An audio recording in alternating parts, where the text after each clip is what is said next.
بر علاوه ازی و مهیمنا علیه، مهیمن است، شاهد است علیه، بالای جنس کتاب سابقه. کتاب سابقه وقتی کتاب میشه که قرآن او را تایید کنه، نامیشه قرآن بگه که بلی کتاب آسمانی است. تورات، انجیل، زبور قرآن ذکر میکنه، صحیفه ابراهیم، موسی علیه السلام قرآن ذکر میکنه. اگر قرآن از کدام کتاب ذکر نآورد و کتاب آسمانی گفته نمیشه. کتابی گرنگ این دعا کتاب آسمانی شده نمیتونه، کتابی بودا کتاب آسمانی شده نمیتونه، از زردشت کتاب آسمانی شده نمیتونه. سابین اگر بکشه بگویه که اینمی هم چی است؟ اینی هم کتاب ماست، نیست قطعا تا که قرآن تایید نکنه کتاب آسمانی را.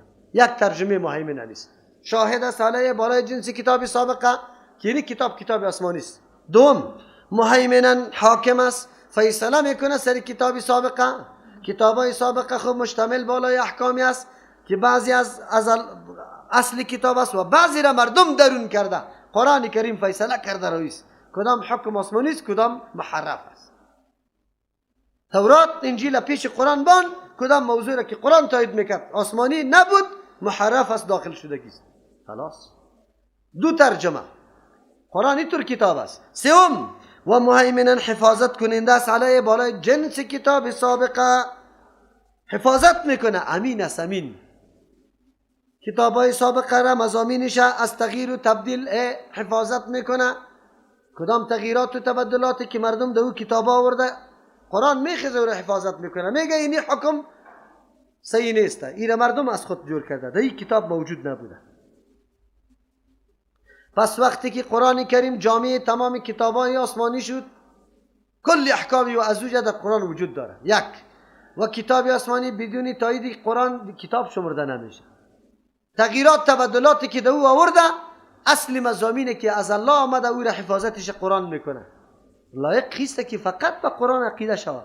فحکم فیصله کن بینهم در بین ازواج پیغمبر علیه السلام، اگه یهود میه اگه نصارا میه هر کسی که برات میه و تو را فیصله کن قرار میده، تو فیصله کن بما انزل الله، به آن چیزی که الله متعال نازل کرده. ولا تتبع اهواءهم، تابعداری نکنی در آیندهم مثل که آلی تابعداری نمیکنی اهواءهم از خواهشات ازیا. یک مسئله را موضوع را بیاره برات بگه کمی را یک کمی آسان تر فیصله کن. نه نه نه دیگه پا نباش. احکامی که از خود اهل کتاب ساخته بیاره بری تو را بگه فیصله کن. نه ازوار نپذیر، به کتاب خود فیصله کن. چرا کتاب تو امین یا حفاظت کننده کتاب از واست. ولا تتبع اهواءهم، از خواهشات ازیا تابعداری نکن. دو مطلب داره. اگر مطالبات از تو میکنه پیغمبر علیه السلام یک کمی تخفیف آسانی ده حکم بیار، نه نه نه نه، حکم الله تخفیف مخفیف دهش آمده نمیتونه، جاری میشه. از او خاطر گفت که فاطمه هم دزدی کنه دستش قطع میکنه. یک ماناست. بس اوقات در مسائل دین مردم آدم خطا میکنه، میایه دل استاد میشه. مولوی صاحب سعیز ما خو قبول داریم که نیسته، کلش وارثا، پدرش وفات کرده بچه آمده پیش مولوی صاحب. خیرت است مولوی صاحب فکرت باشه که بازوز یک جنجال نخیزه. چی را امیل اسقاط ما میکنیم باز تو رد نکنی؟ خب چرا؟ وانا چی کنیم؟ ما خو میفهمیم که نیسته مولوی صاحب، ولی چی کنیم مردم باز اینطور میشن. مولوی صاحب علی معلوم میشه که تابع مردم است یا تابع دین الله است. اگر تابع دین الله بود اونجا میخیزه که کار کیا کردن بدعت است، نارواست، منکر است. هر کس کی را میکنه مرتکب بدعت شده، گمراهی است و گمراهی در آتش جهنم است. بیان کنه. اگر نه کتابی مردم است خودشان دو دورگک میشینه سرش پایین خجالت زده، حکم به منزل الله نمیکنه، جمع میشه. اینی را میگه تابعداری اهوا و خواهشات. امروز کلش تابعداری اهوا و خواهشات مردم است. نماز خفتن ده 8 بجه میخوانه، ده روزا ده 15 بالا 8 میخوانه. چرا؟ خواهشی مردم است. وقت داخل شده ملا را قسم بده، بگو ملا تو عقیده داری که وقت خفتن داخل شده یا نه؟ خوانده رایسته، تابع مردم است. یک ترجمه ایسته. پیغمبر علیه السلام شما چی نظر داری که آیا تابع خواهشات کسی میشود؟ ها؟ در تو را میگم دیوال تو بشنو بری. ما و تو میگه پیغمبر تابعداری اهوای ازوار نمیکنه. ما و تو را آگاهی میده که امتی پیغمبر صلی الله علیه وسلم توی طور نشوی. دوم ترجمه ولا تتبع، تابعداری نکنی اهواهم قرآن امروز موجود است بری پشت قوانین دیگه. هر کسی که قرآن موجود باشه پشت قوانین دیگه بدوه، از او که احمق ترین شخص دیگه نیست، بدبخت ترین شخص دیگه نیست. نظام دموکراسی نظام خواهشات است. نظام چی است؟ چند نفر مقتضای و خواهشش است قانون جور کرده. پارلمانش سال به سال تغییر میکنه قوانینش. امسال یک خواهش مردم است یک قانون است، سال آینده خواهش مردم بدل میشه دیگه قانون است. حالی ببینیم که ممالک اسلامی سری چی فیصله میکنه؟ صاحب نظرایتان چی میکنه؟ دانی خود کاچی کرده چی میشه؟ چی؟ دموکراسی لکه دار میشه. دموکراسی چی؟ لعنت سری دموکراسی. آزادی مطلق، بندگی هوا و خواهشات نفسانی. یه بیچاره مچون یه از اسلام مطالعه نداره، چرا اینطور هستن؟ یک رقمی تو دموکراسی را رونق میده، تو میگی نه. دموکراسی چی؟ اگر همین تعریفش باشه حکومت مردم به خواست مردم بالای مردم. حکومت از کیست؟ از مردم. به خواست کیست؟ بالای کیست؟ خودی مردم خوش میکنه سری خود پس چی میکنه؟ پارلمان انگلستان یک سال خواهش مردم بود گفت لواطت درست اعلان بود خلاص. در غرب حال نکاح قطعی بچه ها میشه، بد نمیباد، خواستی مردم است. دیگه سال باز حرام نه منع.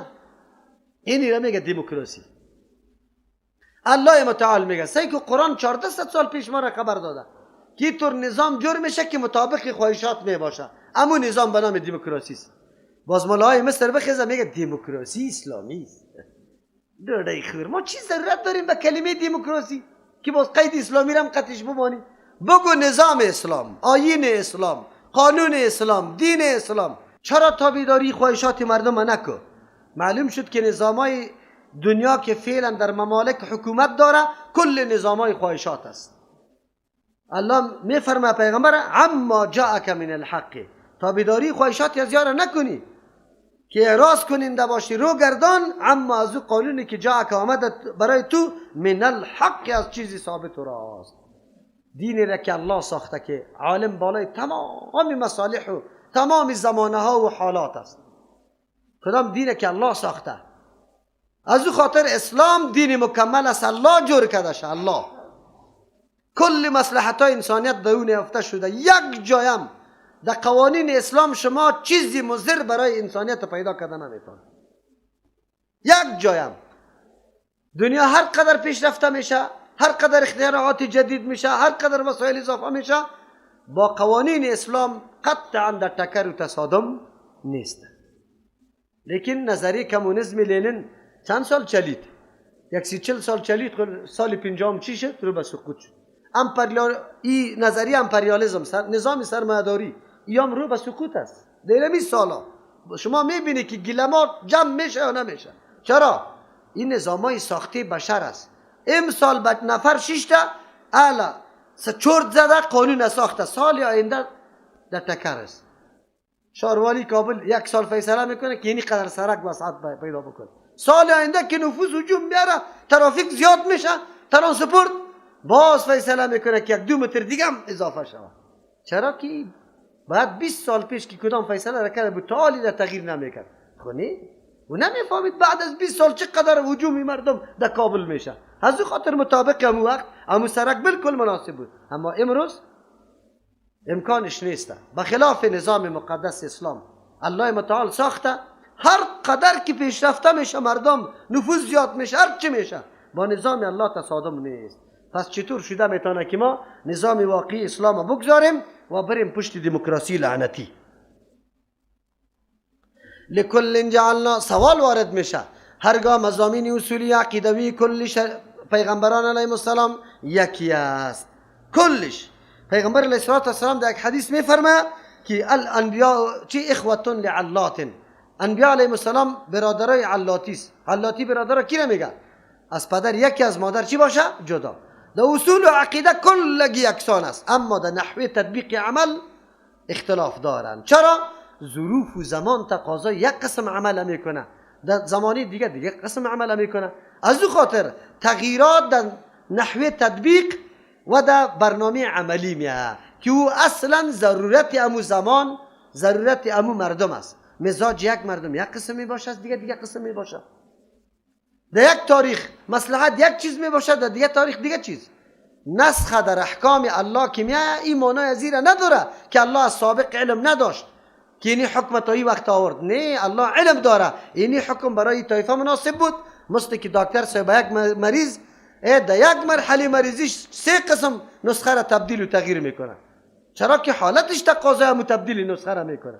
از این خاطر الله متعال جواب میده لکل جعلنا، برای هر امت، برای هر جماعت، جعلنا پیش از ما گردانیدیم منکم از شما، شرعتا شریعت خاصه، احکامی که واسرش عمل میکنه، و منهاجا راه روشی از او را که چه قسم تطبیق عملی بکنه برای هر طایفه علیده احکام روان کردیم و تطبیق عملیش هم برشان نشان داده. یکی مسئله عقیده و اصول است، هیچ تغییر نآمده. از آدم علیه السلام گرفته تا محمد رسول الله موضوعشان متحد دعوت بسوی چی بود؟ ان اعبدوا الله واجتنبوا الطاغوت. خلاص در عقیده قطعا تغییر نمیاد، بله در نحوه عمل تغییر میاد. هر کس برای خود منهج داره. روزی یهود با روزی نصارا فرق، از نصارا با امر مسلمانا فرق، وقتش فرق، از کدام وقت تا کدام وقت چی افطار میکنه چی نمیکنه، این فرق داره. چرا؟ الله متعال مطابق اونمو زمانه، مقتضای همو زمانه، حالت همو مردم حکم خود روان میکنه. خب پس آلی اگر کسی میگه یهودیت و نصرانیت مسلمان کلش دین اسلام است، دروغ نگو دوری خور، کلش دین اسلام آخو تحریف شده. قرآن آمد کلشه تا که قرآن تایید نکنه چیزی را قابل قدر نیست. ولو شاء الله لجعلكم امه واحده، اگر الله میخواست میگردانید امه واحده، یک امت، کل گیره یک امت جمع میکرد مسلمان. ولکن لیبلوکن، لیکن یک امت نگردانیدد، فرقه ها طایفه های مختلف شده. لیکن الله لیبلوکم که شما را امتحان بکنه به عملی کردن حکم. فیما آتاکم، در آن چیزی که شما را داده. فاستبقوا الخیرات، شما پیشی بکنید طاعت الله و تابعداری رسول و در تصدیق قرآن کریم. الی الله، بسوی خاص الله مرجعکم، بازگشت شماست. جمیعا از تمامیتان، فینبئکم، پس شما را خبر میده بما کنتم فیه تختلفون، به سبب آن چیزی که شما در اختلاف دارید. بسیار درس عمده است این آیت، بسیار برای شما خیلی درس ها میده که الله از تو مطالبه میشه که نقصیت است، تاوانیت است. در این طور موقع از تو مطالبه میشه که حالت خوشحالی و راحتیت است. در این طور موقع مطالبه میشه که حالت غم و مصیبتیت است. بس الله متعال اختلافات چرا میارده؟ تطبیق عملی احکام طایفه مختلف میشه، معلوم کنه که واقعا بندی الله کیست. هرگاه به دین سابق آدم عمل کرده باشه، محبتش قطعی و دین پیدا شده می باشه. حالی که آینده کسی برد میگه که حق خلافی ازیسته، ذهنت ایره نمیپذیره. از همون خاطر است خیلی از قوت کار میگیره، چی میکنه؟ مجادله میکنه، مدافعه میکنه. نه نه نه نه، قرآن کریم بسیار نکته اساس بیان میکنه. اینجاست که مورد امتحان بنده قرار بگیره که خو امو دینی که الفت قطش پیدا کردی، اونس قمرش پیدا کردی، خب برات حق واضح شده، برات معلوم میشه که این حق است و امروز فرمان الله بیا بگویه که این حکم بگذار، این حکم عملی بکن. اینجا بندگیت معلوم میشه که تو تابعدار خواهش نفس هستی، نفس خواهش امور میکرد که امی دین سابقه علی عادت هم شده، الفت هم قطش گرفته، آشنام قطش شده، امیرا عملی بکن. یعنی که نظامی که نو جدید برات آمده، تحویل قبله سبب امتیاز بین مؤمنای واقعی و غیر واقعی شد. چرا؟ کسی که مؤمن بود فرمان الله است، ولله المشرق والمغرب، قبله چی اهمیت داره؟ هر طرف مگه مشرق است مغرب است از الله است، خو لیکن معتبر فرمان الله است. یک دفعه فرمان آمد طرف بیت المقدس، امروز فرمان میاد طرف بیت الله، بس مؤمن هستم، تسلیم الله هستم.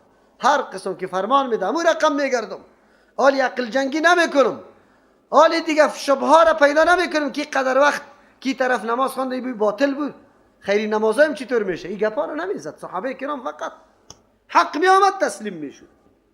الله اکبر. این نام بندگی است که هرگاه دلیل حق برش واضح شود، بی چون و چرا، بدون از اینکه دیگه تفکر بکنه، بس تسلیم است. حق آمد دیگه، اینمی طور حق است، اینمی را عملی میکنه، جنجال نمیکنه، اشکال نمیکنه. حالی دیگه ما و شما به اصطلاح اماکی خود سرزوری نمیکنه، سرزوری شانه را چسبانده، نه نه نه نه نه نه. نام بندگی نام اطاعت و فرمان برداری است. کلی احکامی که ما و شما عمل میکنیم این وسیله برای فرمان برداری است. الله ما را معلومات میکنه که چطور است. رمضان میاد، هم در زمستان خیلی ساعتای کم، سردی از دیگه طرف، هم روزا کوتاه هم سردی، آدم آسان گرفته میتونه. اکثر اوقات در زمستان مردم نان در روز هیچ نمیخوره، خلاص تا بگاره هیچ نمیفهمه. اما در تابستان هم میاد که روزا طول دراز میشه، گرمی اوج میگیره. اینجا اصل معتبر اینجا بند کردن دهن نیست، معتبر است که تو فرمان الله را پذیرفته ای. اینی نام بندگی است. این درس عظیم برای ماست. یهود نصارا تا این وقته براتون حکم بود که این کتابا را عملی بکنه. زمانی که قرآن آمد حکم شد که کتابای دیگه منسوخ، عمل بالای از وان درست است، به این کتاب تسلیم شه. باز ضرورت به این نبود چون و چرا میکرد که نه نه نه نه، حالی این کتاب چرا عمل نکنیم؟ آیا صاحبی کتاب آسمانی نیست؟ این قدر وقتی عمل کردیم چی طور شود؟ نه، این شبهات به خود را نده. نظام الله آمد، فرمان الله آمد، از این پیروی بکنی، خلاص پیروی بکن. لیکن یهود و نصارا پیروی نکردن. چرا نکردن؟ از روی از این نکردن که دکانداریش اونجا شروع شده بود. از همین تورات پول میگرفت، از همین انجیل پول میگرفت. حالا اگر قرآن بپذیره او پولا خود قطع میشه. قرآن او پولا را حرام شمرده. چطور میکنه؟ نمیپذیره. رای چیست خلاف دا پیش میگیره. اینجاست که امتحان الله شد که این بنده خواهشات بود، بنده منافع شخصی بود، یعنی که بنده الله بود. کدامش بود؟ اگر بنده الله می بود خب بس فرمان الله است تسلیم میشد، لیکن یا تسلیم نشدن. هو به هو ابی امتحان امروز سر ماست. تا دین روز عالم برای ما گفته بود که مولوی صاحب پس از هر نماز ده دعا میکردیم، دستار اینقدر بالا میگرفتیم. عالم آمد برای ما گفت که ما عبادت به نقشه رسول الله صلی الله علیه و سلم میکنیم و رسول الله صلی الله علیه و سلم یک قسم دعا نکرده، ثبوت نداره. خو نداره. تو باش که مولا صاحبی ما که میکرد، ما از او سوال کنم خیر. مولا صاحب امروز یک جای رفتم نماز خواندیم پشت یک مولوی باید اجتماعی دعا نکرد. ما گفتیم چرا دعا نکردی؟ او گفت که همین عبادت به نقشه پیغمبر میشه و در تمام ذخیره حدیث ثابت نشده که پیغمبر به جمع امرای صحابه دعا کرده باشه. ما گفتم که او مولوی صاحب ما خیلی میکنیم. او مرا گفت که این گپا به سرزوری حل نمیشه، به جنگ نمیشه. هر چیزی که ما تو انجام میدیم روی دلیل انجام میدیم.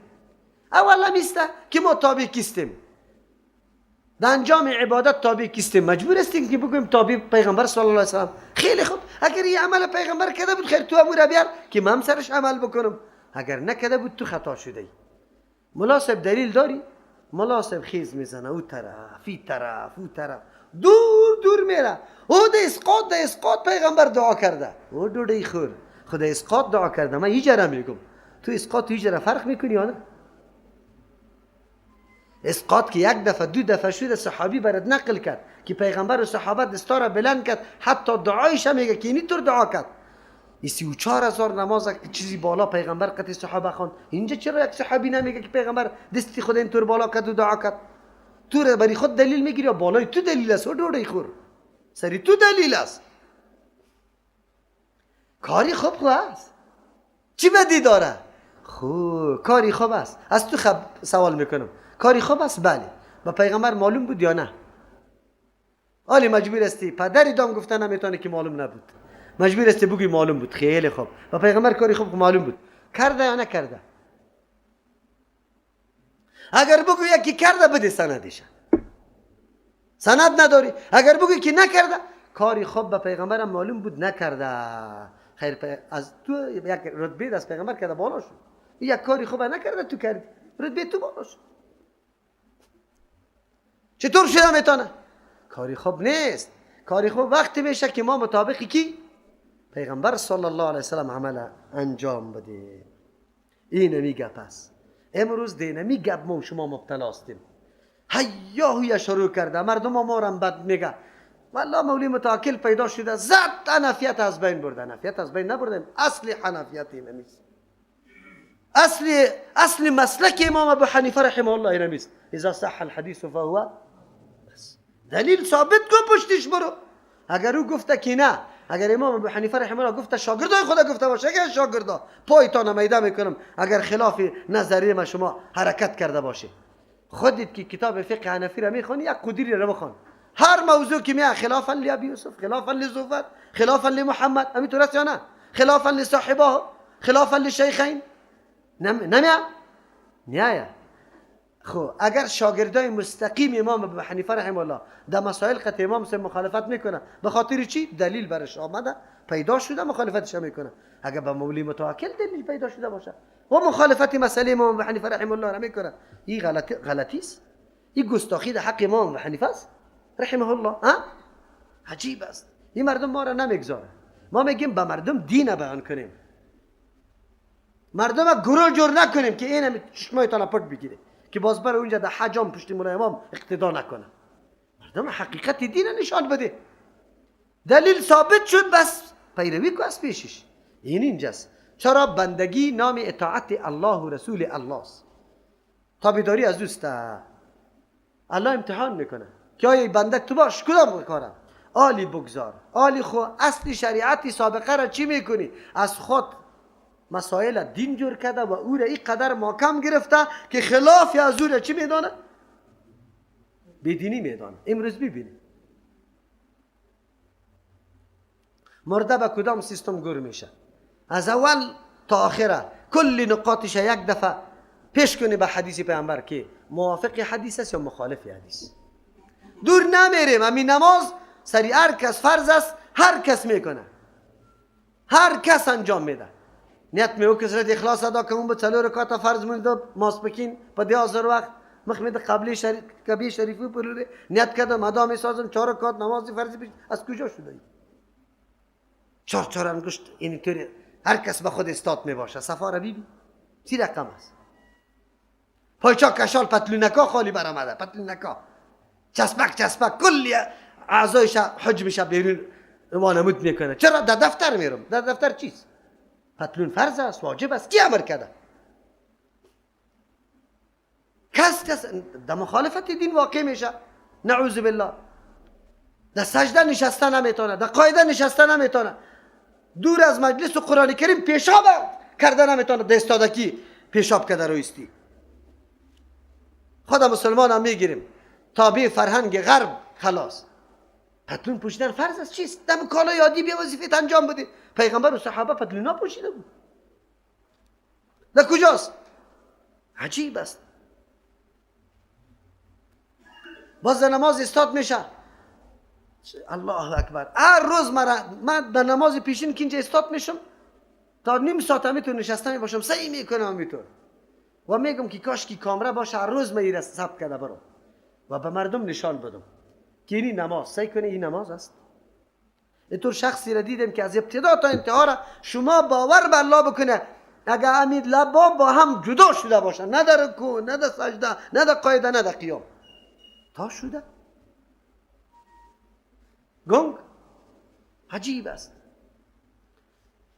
علمای ما بدانه نه علما به الله قسم شما مقتدی ایتان مراقبت کنید، حالاتش ببینید. پیامبر صلی الله علیه و سلم در صف خودی مبارک میگشت، دست در سر شانای مردم کش میکرد که کسی پس و پیش نباشه، صف جور میکرد. سووا صفوفکم واعتدلوا قاربوا. باز میگفت تراصوا، یکی با دیگه خوب بچسبه. نه هیچ گپی نیست. امروز نمازها را ببینید، دعوا داریم وای ولی مذهبی ما مخالف سنت نیست. مذهب مخالف سنت نیست، تو مخالف سنت جور کرده ایش.